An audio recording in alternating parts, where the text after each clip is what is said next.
Céline Bello. Je suis directrice de l'Observatoire. L'Observatoire, c'est une structure de recherche qui rassemble une trentaine de chercheurs, une vingtaine d'organismes en défense des droits, dont la clinique juridique Saint-Michel, et plus d'une cinquantaine d'étudiants. Et on s'intéresse à la fois aux pratiques de profilage, aux expériences de profilage et aux moyens de lutter contre les profilages. Alors, euh, que remarque avant de commencer de présenter nos invités d'aujourd'hui, le webinaire est enregistré, la partie présentation, et on ferme l'enregistrement pour les questions.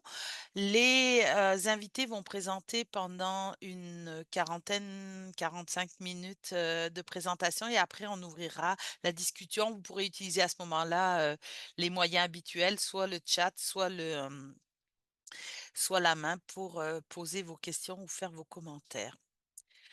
Avant de commencer, peut-être aussi l'habitude qu'on a à l'Observatoire, c'est de faire une reconnaissance territoriale, euh, notamment pour, euh, notamment pour réfléchir à ces territoires non cédés, mais aussi aux enjeux que vivent les populations des Premières Nations en regard de toutes sortes d'institutions et de surveillance et de contrôle. Donc, nous reconnaissons au sein de l'ODP que l'UDM est situé en territoire autochtone, lequel n'a jamais été cédé. Montréal est historiquement connu comme un lieu de rassemblement pour de nombreuses Premières Nations. Aujourd'hui, une population autochtone diversifiée ainsi que d'autres peuples y résident. Dès lors, nous, membres de l'Observatoire des profilages, nous engageons à défendre des principes de solidarité et de respect aux côtés des premiers peuples dans la communauté et dans nos activités. Alors, Da- j'ai le plaisir, en fait, donc, de vous présenter les deux personnes qui vont vous parler de cette stratégie de justice pour les communautés noires.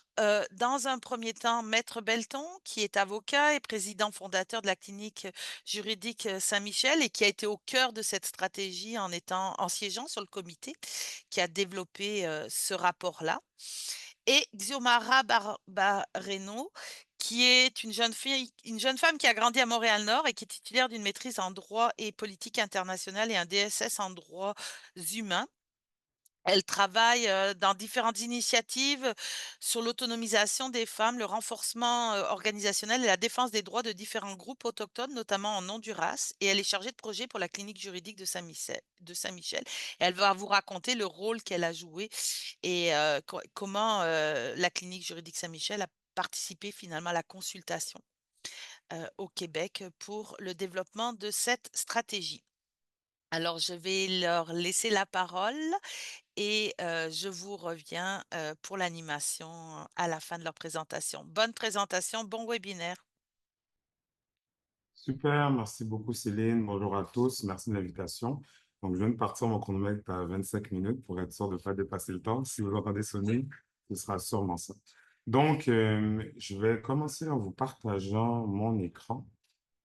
Euh, donc, aujourd'hui, ce qu'on va faire, en fait, c'est une présentation du rapport final. On n'aura pas le temps nécessairement de rentrer dans certains des détails que ce rapport comporte, qui est quand même assez dense. On parle de, en tout, 114 recommandations. Ça fait l'objet d'une dizaine de rencontres entre le groupe directeur externe dont j'ai eu l'honneur de faire partie. Ce rapport, c'est d'abord et avant tout, je vous dirais, un constat. OK? Qu'au Canada, il y a un problème en termes de disproportion des personnes noires dans le système de justice et dans le système de justice de manière large et à tous les niveaux. Donc, on regarde à l'entrée du système de justice au niveau notamment de toutes les questions de profilage racial, d'interception, d'interpellation, qu'on regarde comment les personnes noires sont traitées au sein du système. Ensuite, qu'on regarde de manière plus large la question des remises en liberté, qu'on regarde la question des libérations conditionnelles, mais même à la source, quand on regarde même les déterminants, qu'on va voir un peu plus tard, les déterminants sociaux, le groupe directeur qui était composé de 9 experts et dirigeants des communautés noires qui venaient de partout au Canada. Moi, au Québec, on était représenté par moi-même et maître Suzanne Taffo, qui est une avocate en droit de l'immigration. Notre rôle, en fait, c'était de regarder quand même une longue histoire des personnes noires au Canada qui remonte à plus de 400 ans, à 400 ans, et de fournir des conseils stratégiques au ministère de la Justice. Je vous dirais que, pour vous, la petite histoire, c'était un travail de longue haleine qui a été très bien soutenu par les fonctionnaires du ministère de la Justice, dont une que je tiens à souligner, Madame Corinne Adlécoun, qui, je pense, qui est présente, qui a fait un travail extraordinaire pour nous supporter, nous aiguiller, de sorte que ce rapport puisse, comme objectif final, et on le verra là quand je vous présenterai les objectifs finaux, ils sont multiples, mais un des objectifs, c'est d'ici 2034 de diminuer de 50% le nombre de personnes noires à l'intérieur du système. On est en 2024, on se laisse 10 ans pour quand même accomplir une mission qui est titanesque, mais vous allez voir que les constats qui sont faits au sein de ce rapport-là sont quand même assez justes. Et si l'ensemble de ces mesures-là sont mises en place, c'est un objectif qui est atteignable. Je veux tout d'abord commencer en vous présentant cette image que vous connaissez déjà. J'aime beaucoup la présenter parce que vous voyez ici, c'est Thémis, en fait, qui représente la justice. Et je me suis rendu compte au courant de ma courte carrière comme avocat, là, euh, que Thémis, en fait, est exactement ce que le système de justice n'est pas. C'est-à-dire que Thémis, vous voyez que ses yeux sont bandés parce qu'elle n'est pas en mesure, elle ne devrait pas être en mesure de voir la différence de couleur de peau, de statut socio-économique, de genre des personnes qui viennent devant elle. Mais je me plais à dire que Thémis, en fait, voit à travers son bandeau et que sa balance, en fait, s'ajuste en fonction des personnes qui sont devant elle. C'est quand même un constat qui est supporté par de nombreuses études, c'est-à-dire que lorsqu'on regarde comment, au début, notre attention au Canada s'est beaucoup portée sur les personnes autochtones, ça fait l'objet de nombreux rapports. On sait que la règle ADU de la Cour suprême est venue mettre des balises qui ont ensuite été codifiées au sein du code criminel, faisant en sorte on a une attention particulière aux personnes autochtones à cause de leur historique au Canada, l'historique de racisme qui a donné lieu à une surreprésentation dans le système de justice.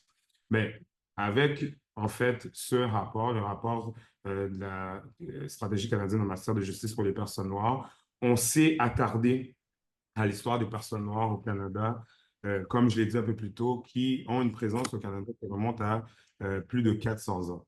C'est sûr et certain que les appels à la justice ont pris une nouvelle ampleur après le meurtre de George Floyd en 2020. Ça a emmené, bien entendu, comme vous le savez, à une réflexion mondiale sur le racisme systémique de manière générale. Et je dirais que ça a été une des premières bases qui a encouragé le gouvernement canadien à poursuivre dans une lignée qui était déjà commencée, donc non seulement au niveau des réflexions, mais au niveau également de plans d'action qui soient concrets. C'est une des raisons pour laquelle, dans ce rapport, il y a des recommandations. Je ne pourrais pas passer à travers l'ensemble d'entre elles, mais il y a des recommandations qui sont à court terme, moyen terme et long terme, qui ont un objectif vraiment global, une approche holistique qui se veut une façon de pouvoir adresser l'ensemble des enjeux qui touchent aux communautés noires. Je me propose d'abord, avant tout, de vous parler des principes directeurs qui ont emmené le comité et ses auteurs à ériger ce rapport et qui, en fait, ont guidé notre approche, notre réflexion, nos discussions tout au long de notre année de travail. Tout d'abord, un des principes directeurs qui a guidé ce rapport, c'est le terme SACOFA ou Sankofa, j'espère que je le prononce bien. Et c'est un concept qui incarne l'idée de retourner dans le passé pour récupérer les éléments nécessaires à la construction d'un meilleur avenir. Donc, ce principe, il a été utilisé pour insister sur l'importance de comprendre les injustices passées et de se dire comment elles influencent le système de justice actuel. Très souvent, quand je fais des formations en matière de racisme, de discrimination, de profil racial et qu'on parle d'esclavage, je regarde et je vois toujours des yeux roulés qui disent encore on parle de l'esclavage. Mais la réalité, c'est que on peut pas, en fait, on peut pas bâtir un avenir équitable si on ne comprend pas les leçons historiques comme l'esclavage, la ségrégation et les questions de racisme systémique qui sont d'actualité. Puis, je me propose quand même, au cours de ces quelques minutes, de vous donner des exemples contemporains aussi d'actualité qui nous ont touchés. Donc, ça, c'est un des premiers concepts qui a été au cœur de la stratégie. Ensuite, il y a le concept de l'afrocentrisme. Donc, c'est une approche qui place les personnes noires et leur expérience au centre de l'élaboration des politiques. Puis, cela vient d'un concept où est-ce qu'on dit pour nous, par nous, jamais sans nous. Donc, un concept qui s'oppose aux perspectives qu'on a déjà connues, eurocentriques, qui ont traditionnellement dominé les systèmes politiques et sociaux. Et au niveau de l'application dans le rapport, c'était très important, autant pour le comité que le ministère, que les auteurs, que les perspectives des personnes noires soient pas seulement entendues, mais soient prises en compte de manière significative dans les processus de réforme. D'ailleurs, le groupe directeur était composé uniquement de leaders des communautés noires un peu partout au Canada. Les organismes qui ont été choisis étaient des organismes, donc les organismes qui étaient choisis pour mener des consultations partout au Canada. C'est ce que Xiomara viendra nous expliquer un peu lors de son intervention. Étaient des organismes qui étaient principalement dirigés par des personnes noires, donc Black-led organism. Donc, il y avait cette sensibilité qu'on voulait autour de la table. Donc, ensuite, au niveau des principes directeurs, il y a le principe de la retenue, c'est très simple, c'est-à-dire ça visait à réduire la criminalisation, l'incarcération des personnes noires dans le système de justice en proposant que le système de justice soit utilisé en dernier recours et quand il est utilisé, qu'on puisse envisager la peine d'emprisonnement comme une peine de dernier recours également. Je pense que la plupart d'entre vous, vous êtes familier avec le projet de loi C5 qui a été adopté par, le gouvernement canadien au cours des dernières années. Donc, dans le cadre de ce projet de loi, ce qu'on a fait, c'est qu'on a ramené l'emprisonnement avec sursis. On l'a permis possible pour la plupart des infractions, faisant en sorte de pouvoir donner le moyen au système de justice de mieux s'adapter, d'individualiser les peines qui sont données. C'est sûr et certain que cette mesure-là a fait grand bruit dans certains médias où est-ce on faisait état du fait qu'on a permis à des personnes ayant des armes, commettant plusieurs infractions, de ne pas purger leur peine dans des institutions de prison, mais la réalité, c'est que on a, par ce projet de loi, permis redonner en fait aux juges de la discrétion. C'est surtout ça, le projet de loi C5. Puis pour bien comprendre, le projet de loi C5 ne fait pas partie de la stratégie, mais c'est une façon pour moi de vous dire que la réflexion autour de certains de ces enjeux-là était quand même bien amorcée au Canada avant même que la stratégie commence. Et le principe de la retenue fait partie des principes qui étaient importants dans notre travail. Ensuite, il y a le principe de la prise de décision fondée sur des données probantes. Il reste à ce jour que c'est un des plus grands enjeux qu'on a, c'est-à-dire de connaître les chiffres qui forment en fait le système de justice. Qui sont les personnes incarcérées? Quelle est la couleur de leur peau? Quel est leur statut socio-économique? Quel est leur genre? Il y a plusieurs des données qu'on a besoin au niveau provincial, au niveau fédéral, qui sont absentes. Donc, et il est très difficile, bien entendu, d'être en mesure de prendre des décisions qui sont effectives et qui sont ultimement efficaces en l'absence de ces données-là. Donc, l'ensemble de ce principe-là fait partie, vous allez voir que dans les 114 recommandations dont je vous ai fait part, ben c'est sûr et certain que la question des données est importante.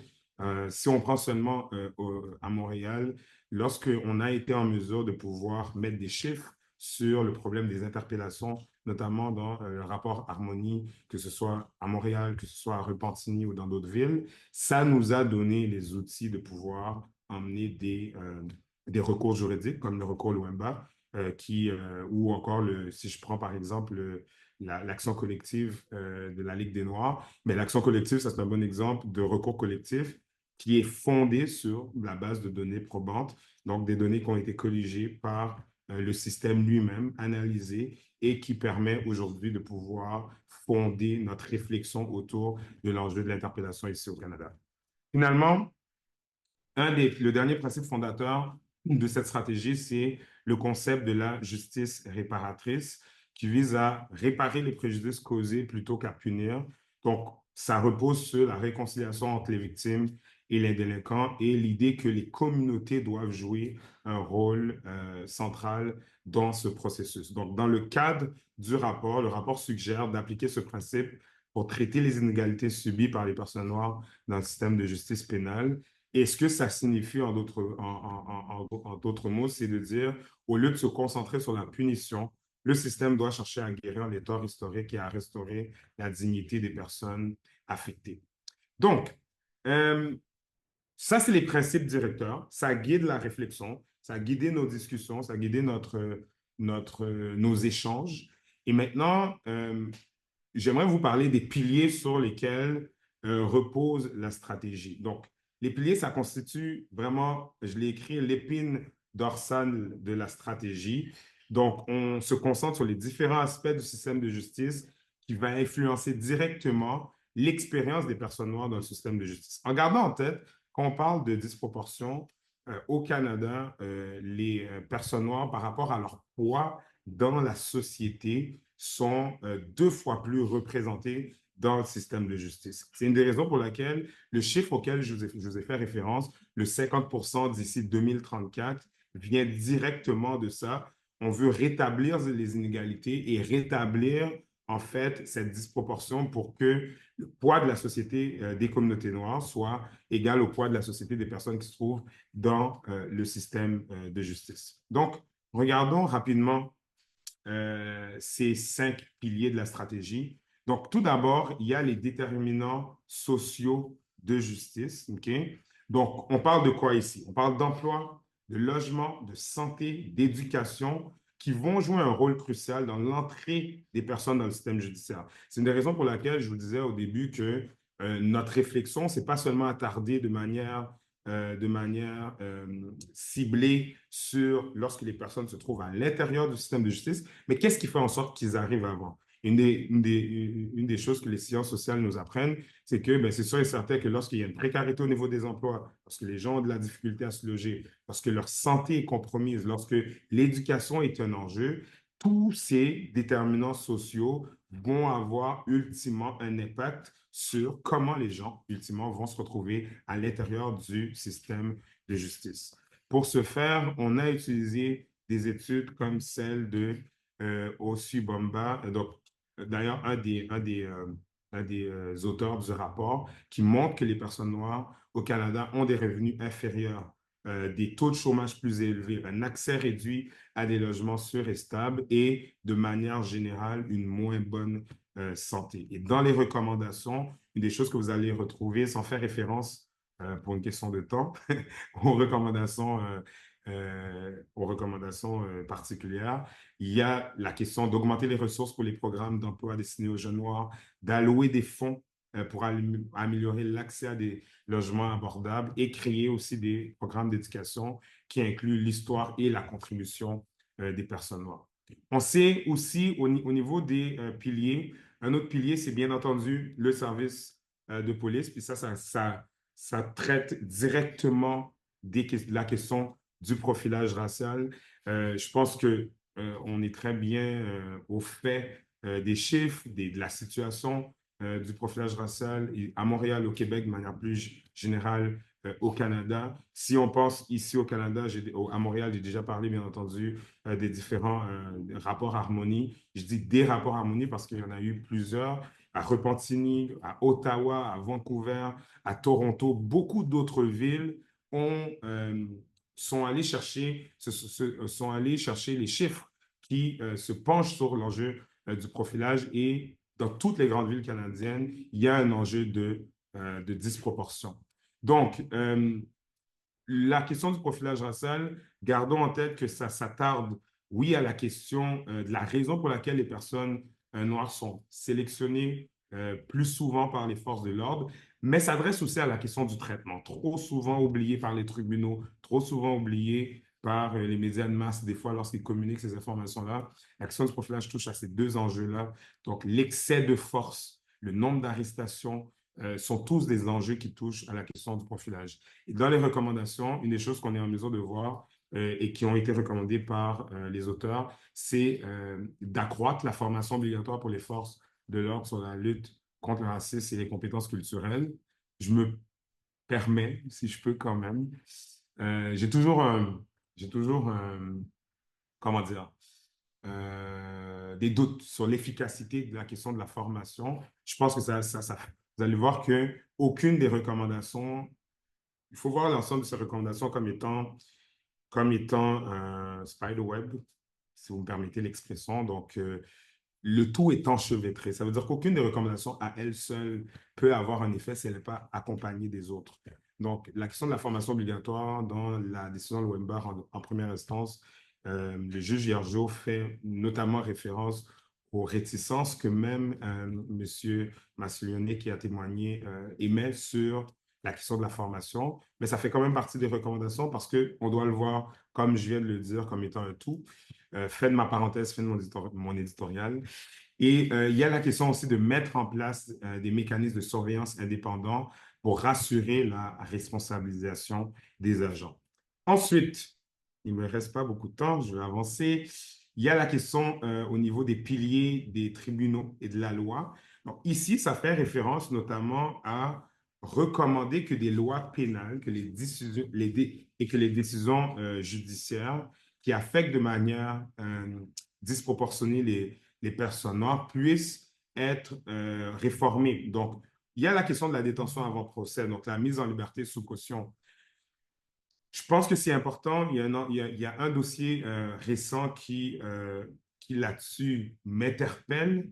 Ça veut dire, donne-moi un petit instant que je fasse une modification à la présentation. Ce ne sera pas bien long. Donne-moi un petit instant. Vous voyez bien le PowerPoint, c'est ça? Ça va? OK. Vous pouvez me confirmer? Oui? OK. Oui. Oui. L'exemple récent qui m'interpelle, c'est le cas à Longueuil qu'on a vu récemment. Donc, une femme blanche qui a versé de l'eau chaude sur un homme, un enfant noir qui passait sur son terrain, on disait. C'est le chemin pour se rendre à l'école et qui a été remis en liberté.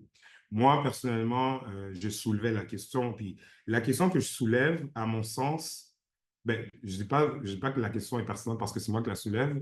Je la soulève parce qu'elle est pertinente, tout simplement. C'est que si on avait un homme noir qui avait fait poser le même geste envers un enfant blanc, est-ce qu'il serait retourné chez lui cette journée-là? Puis, pour moi, ça fait directement référence aux différences de traitement que les personnes noires ont dans le système de justice. C'est-à-dire que la décision de remettre cette personne-là en liberté, elle venait des forces de l'ordre. Ce sont les policiers à ce moment-là qui ont dit, retournons cette madame-là chez elle, elle n'est pas dangereuse. On évaluait à ce moment-là que son niveau de dangerosité n'était pas important, malgré le fait qu'elle habite en face de l'école où est-ce que le tout s'est produit et qu'elle habite en face de où est-ce que se trouve la maison de cet enfant. Donc, sans vouloir faire de ce cas un cas d'espèce, le rapport s'est penché notamment sur ce genre d'enjeu. Et on a émis des recommandations pour réformer certaines choses dans le code criminel pour éviter la détention excessive et introduire des programmes de déjudiciarisation pour des infractions mineures, justement afin de limiter les poursuites judiciaires qui sont non nécessaires.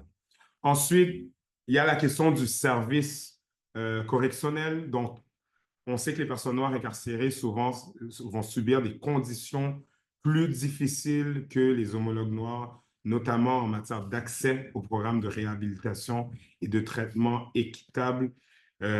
Personnellement, j'ai eu la chance de discuter avec plusieurs avocats qui pratiquent en droit correctionnel et qui me disent qu'ils plaident aujourd'hui les conclusions du rapport, notamment devant la Commission des libérations conditionnelles. Je trouve que c'est vraiment, vraiment merveilleux en ce sens parce que parmi les recommandations qui se trouvent dans le rapport, On parle de renforcer la surveillance des pratiques correctionnelles pour garantir justement un traitement équitable, mais aussi de créer des programmes spécifiques qui ont comme but de faciliter la réhabilitation et la réinsertion des personnes noires.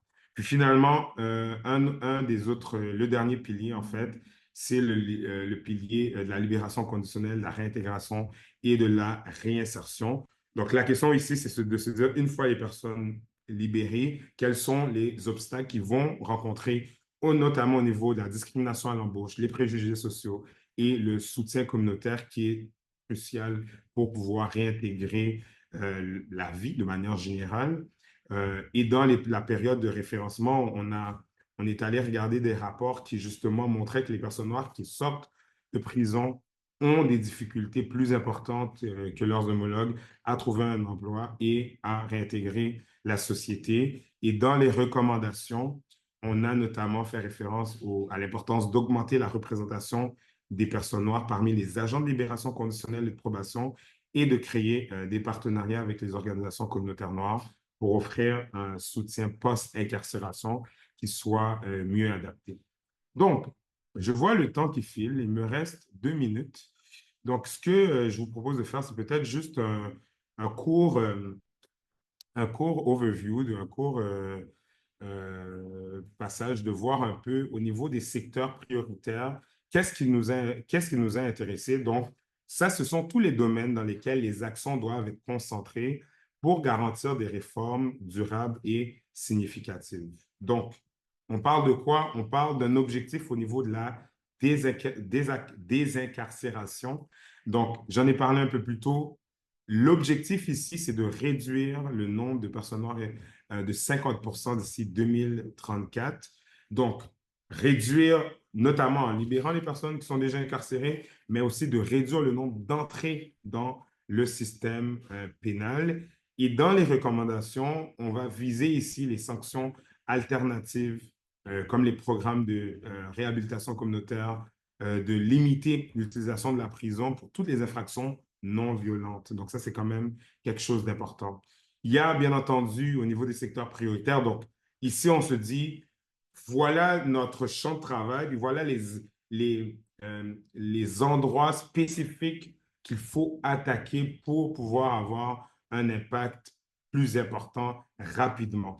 Donc, il y a bien entendu les modifications législatives qui viennent en tête, donc des modifications au code criminel, aux lois réglementant certaines drogues et autres substances qui contribuent, bien entendu, à la surcriminalisation des personnes noires. Il y a tout ce qui a rapport aux ressources ciblées. Qu'est-ce qui était important ici? C'était de dire qu'est-ce qu'on peut faire pour allouer des fonds pour des initiatives qui soutiennent les Afro-Canadiens dans différents secteurs, comme j'en ai parlé un peu plus tôt, l'éducation, l'emploi, le logement et la santé. Et les recommandations visent à investir dans des programmes de formation professionnelle, créer des subventions pour les petites entreprises dirigées par, ça c'est mon minuteur, mais je vais prendre 2 minutes de plus, par les personnes noires et financer la construction des logements sociaux. On s'est attardé à la question des changements structurels. Donc, dans des recommandations, on a pensé à tout ce qui est les agences gouvernementales chargées de surveiller la mise en œuvre des réformes et la collaboration, bien entendu, avec les provinces et municipalités, qui est, à mon sens, important parce qu'on le sait que la plupart de ce qui est proposé, en fait, beaucoup de ce qui est proposé, si ce n'est pas la majorité, rentre dans le champ de compétences, notamment, oui, du provincial, mais également du municipal. Et c'est là que devient important de se poser la question à savoir comment on fait pour la mise en place au niveau fédéral. Et une des recommandations qui a été mise en place, c'est justement d'allouer des fonds pour des fonds dédiés, c'est-à-dire d'octroyer ces programmes-là aux provinces, mais en demandant à ce que les sommes soient dépensées dans des champs de compétences provinciales. Puis, bien entendu, pour des questions de compétences, il y a un exercice ici de collaboration autant avec les provinces que les municipalités. Donc, je vais m'arrêter là-dessus pour céder la place à ma collègue Xiomara qui va vous parler un peu du travail terrain qu'elle a fait. Donc, j'ai beaucoup aimé le travail de la stratégie, c'est-à-dire, oui, on avait un groupe qui était là, qui discutait, mais en dessous, il y a aussi les communautés qui ont été consultées. Puis Somara va nous entretenir là-dessus. Je te laisse la place. Merci beaucoup. Donc, j'aimerais prendre le temps de remercier tout le monde qui est là aujourd'hui. Donc, moi, je vais vous parler plus précisément du cadre des consultations, puis qu'est-ce qui a été fait sur le terrain. Il faut savoir que ce n'est pas juste moi qui ai mené les consultations, il y a aussi également ma collègue Catherine Lacpa qui n'a pas pu être là aujourd'hui. Donc, on était deux à mener les consultations publiques avec une équipe de la clinique. Donc, la manière dont les consultations ont été menées, premièrement, ça s'est basé sur l'aphocentrisme, qu'est-ce que Fernando a expliqué, et également, on a pris en compte l'intersectionnalité. Et aussi, on a pris en compte qu'il fallait que les partenaires communautaires participent au sein de ce processus-là. Il faut savoir aussi que dans le cadre du Québec, ça a été un peu différent parce que, il y a le côté francophone et il y a le côté anglophone. Donc ça, c'est quelque chose qui a été pris en considération. Donc, il y a eu un autre organisme également du côté anglophone qui a mené des consultations publiques, qui est l'organisme DESTA. Donc, la manière dont les consultations ont été menées, on a utilisé des méthodes qu'on dit consultations classiques, c'est-à-dire que la majorité ont été faites à travers des entrevues de groupes semi-dirigés. Il y a eu des rencontres bilatérales, il y a eu l'utilisation de questionnaires et on a fait en sorte que le plus de personnes puissent participer en ayant des horaires de consultation variés, par exemple le jour, le soir et la fin de semaine. Il faut savoir que comparativement aux autres provinces, nous, au Québec, on détient 17 régions administratives et que ça a été un peu difficile de pouvoir atteindre toutes les régions administratives dans le cadre de notre consultation. La population qui était visée, c'était toutes les personnes afrodescendantes qui ont eu affaire au système de justice, que ce soit en tant qu'accusé, que victime ou une personne qui est déjà interagi avec la police. Également, on a dû interagir avec des personnes qui étaient acteurs du système, donc des avocats, des greffiers, des auxiliaires, et également des membres de la communauté, que ce soit des individus, des groupes qui travaillent avec les individus, qui ont déjà été en contact avec le système de justice, les gens qui travaillent directement de près ou de loin avec la population afro-descendante, des travailleurs de quartier, des organismes communautaires et des étudiants et étudiantes, et ainsi que le CABAC. Donc ça, c'est les personnes qui ont été principalement visées en ce qui concerne euh, pour la consultation publique. Comme Fernando l'a expliqué, on s'est basé sur 5 grands axes en ce qui concerne les consultations publiques. Ce qu'on s'est rendu compte, c'est que les déterminants sociaux, effectivement, constituent un facteur important en lien avec l'incarcération massive des personnes noires. Donc, plusieurs personnes nous ont mentionné justement que le fait que, par exemple, ils ont de la difficulté à accéder à un emploi ou que leurs parents sont venus ici en tant qu'immigrants et qu'ils avaient des professions et que les professions n'ont pas été reconnues, ont fait en sorte que, par exemple, ces personnes-là se sont retrouvées avec des parents qui n'avaient pas nécessairement euh, le temps et qui n'avaient pas nécessairement les moyens, ce qui en fait en sorte que ils ont décidé de choisir, certains d'entre eux ont décidé de choisir ce qui leur paraissait le plus facile, qui était, par exemple, de faire des activités illégales. Ça, c'est qu'est-ce qu'on a, lorsqu'on a interviewé des personnes des prisonniers, c'est ce qu'ils nous ont dit. Les déterminants sociaux, c'est quand même quelque chose qui était quand même assez important qui est revenu à plusieurs reprises. Il y a également la surpoliciarisation, donc comme Fernando disait, c'est la réponse excessive de forces de l'ordre. Par exemple, lorsqu'on va appeler la police dans un quartier déterminé, par exemple, il va y avoir peut-être, pour l'arrestation d'une personne, il va peut-être avoir comme 5, 6 voiture de police comparativement à une autre personne qui est non racisée pour la même chose. Donc, et ce qui fait en sorte aussi que souvent, ces personnes-là euh, vont avoir une méfiance envers le système de justice, mais également envers la police. Donc, il y a ça. Euh, comme je disais, plusieurs ne font pas confiance au système de justice. Ça, c'est un des résultats qu'on a eu, qu'ils ne font pas confiance au système de justice et que l'accès à la justice également, c'est une problématique. Donc, c'est quelque chose qui a été souligné parce que plusieurs personnes ont de la difficulté, par exemple, à se trouver un bon avocat par exemple, parce qu'ils n'ont pas nécessairement les moyens ou sinon, suite à le manque d'informations. Donc, beaucoup de ces personnes-là n'ont pas accès à l'information, ce qui fait en sorte que ça soit difficile pour eux de recevoir de l'aide et le fait aussi qu'ils n'ont pas nécessairement confiance dans le système, ils ne vont pas aller chercher l'aide qu'ils ont besoin, par exemple, lorsqu'ils font face à des procédures judiciaires. Aussi, un des résultats qu'on a eu dans le cadre des consultations, c'est qu'il y avait du racisme envers les avocats noirs. Il y a des organismes qui nous ont mentionné que plusieurs de leurs clients refusent de se faire servir par des avocats noirs. Euh, ça a été mentionné, entre autres, plus vers la région de la Naudière, les régions un petit peu plus éloignées. Dans le cadre des consultations qu'on a eues à Montréal, ce n'est pas un enjeu qui a été très, très souligné, mais à l'extérieur de Montréal, c'est un enjeu qui a été souligné, un résultat qui a été souligné. Aussi, ce qu'on s'est rendu compte aussi, c'est qu'il y a des mesures qui sont faites en place, qui ont été mises en place pour pouvoir articuler des questions de racisme, de anti-noir et de racisme systémique au sein de la société canadienne.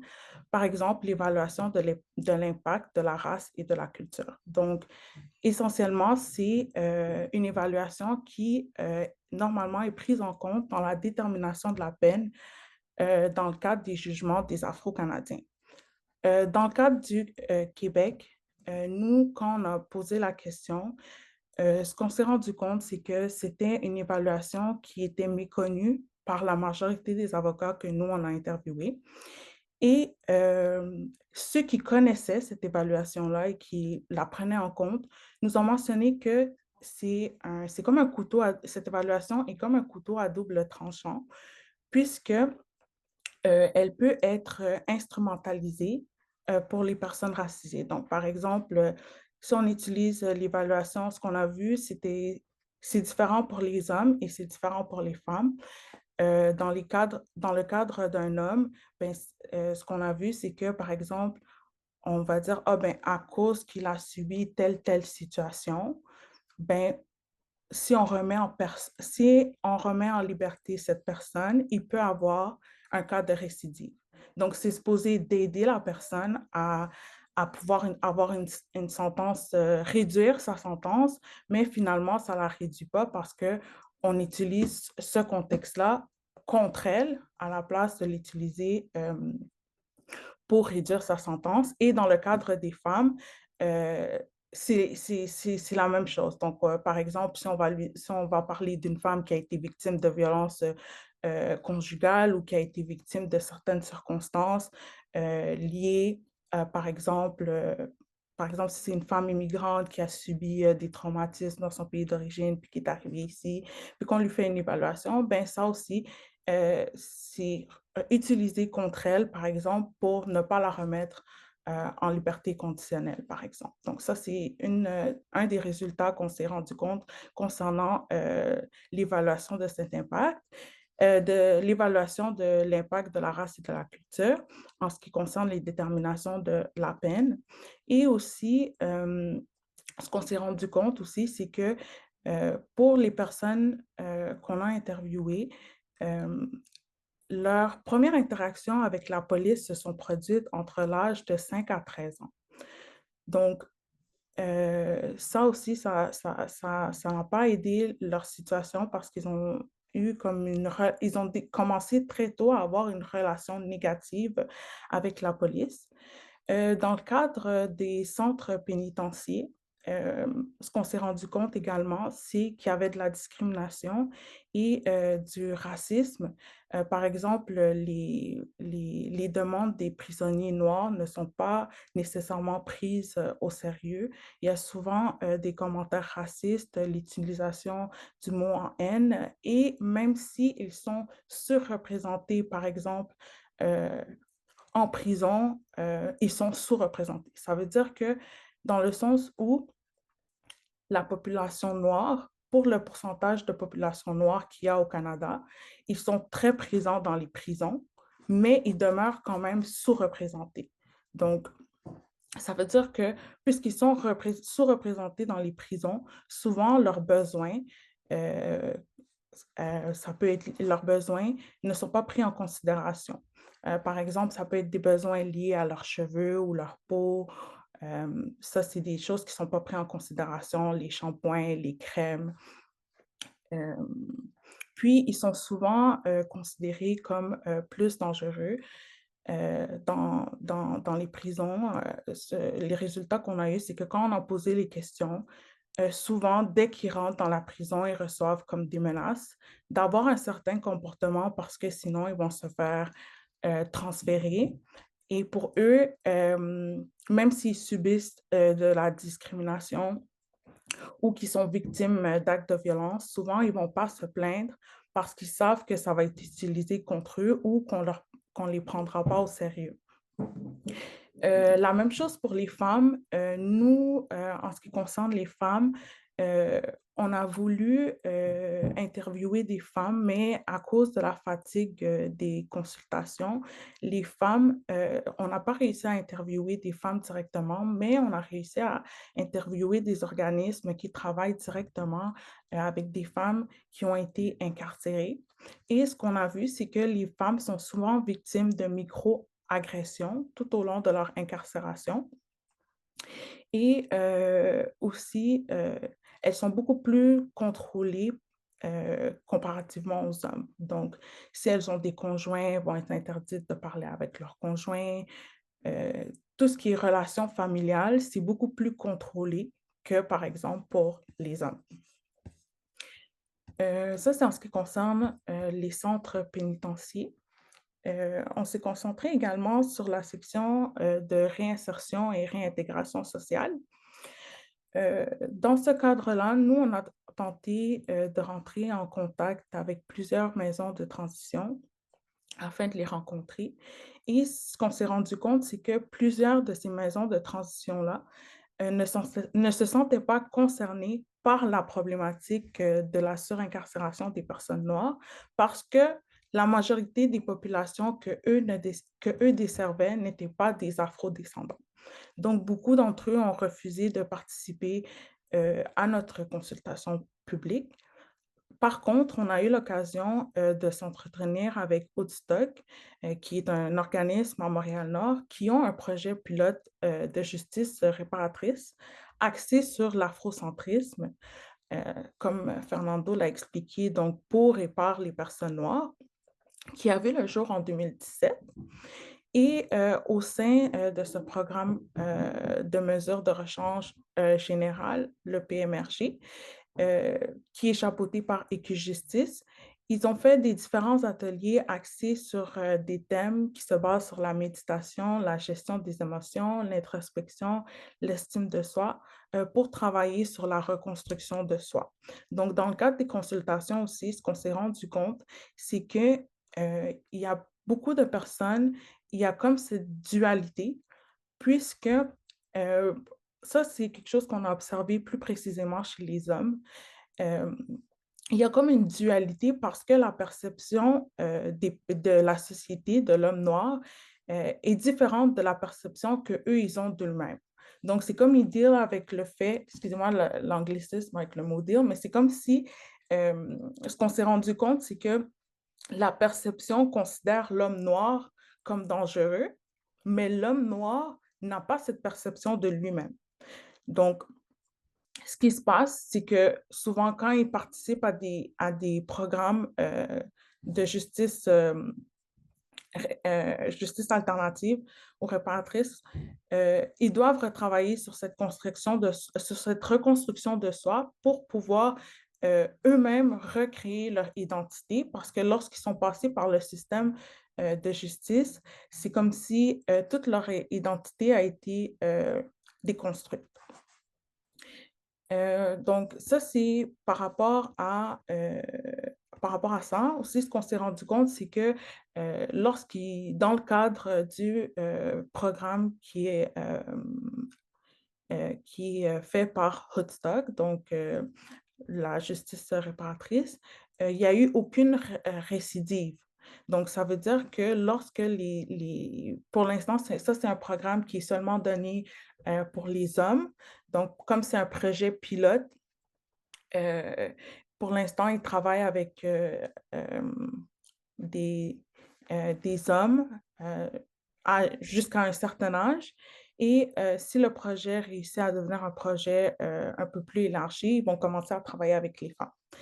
Mais lorsqu'on a parlé avec Woodstock, on a vu que le taux de récidive est de 0%, et on a même eu des témoignages, des personnes qui ont participé, à ce programme, et qui nous ont mentionné l'importance que ça soit pour des personnes faites par des personnes noires, pour des personnes noires.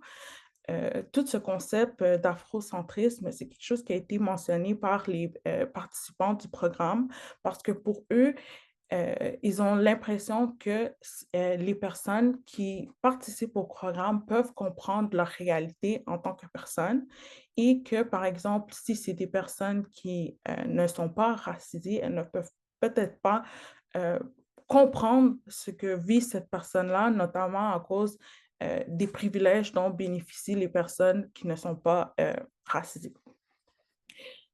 Donc ça, c'est les résultats qu'on a eus par rapport aux consultations, ce qui a mené à plusieurs recommandations, dont Fernando nous a mentionné, des recommandations en lien avec la santé, des recommandations en lien avec les emplois, avec les systèmes de justice, tout ce qui est, par exemple, les nouvelles normes qui doivent être développées. Euh, Aussi, j'ai oublié de vous mentionner, on a aussi touché le côté de l'immigration. Ce qu'on s'est rendu compte aussi, c'est que, par exemple, les personnes qui n'ont pas nécessairement un statut,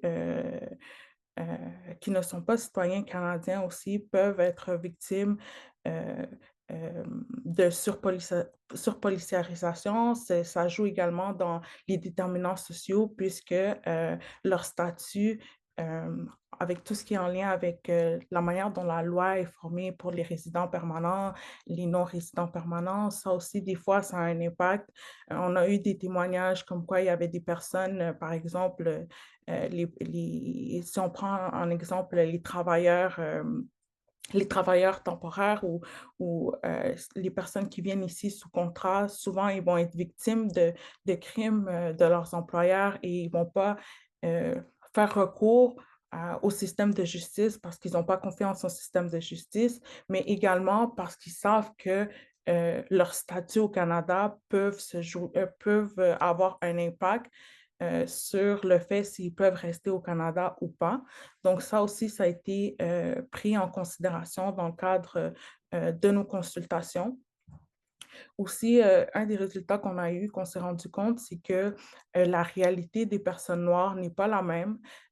Donc, on a pu travailler avec 8 régions administratives, et dans chaque région administrative, la réalité pour les personnes noires, elle est différente, et la relation qu'ils ont, par exemple, avec le système de justice ou avec la police est différente. Les enjeux sont différents aussi. Donc, par exemple, à Montréal, ce qu'on va voir, c'est beaucoup en lien avec, par exemple, le profilage racial, mais en Abitibi, c'est en lien avec le statut migratoire qu'ils ont au Canada. Euh, Donc, ça, c'est principalement les résultats qu'on a eus dans le cadre de notre consultation publique. Donc, je vais céder la parole à Fernando. Je ne sais pas si vous avez des questions. Plutôt à Céline. Ou à Céline, oui. Merci pour la richesse de cette présentation.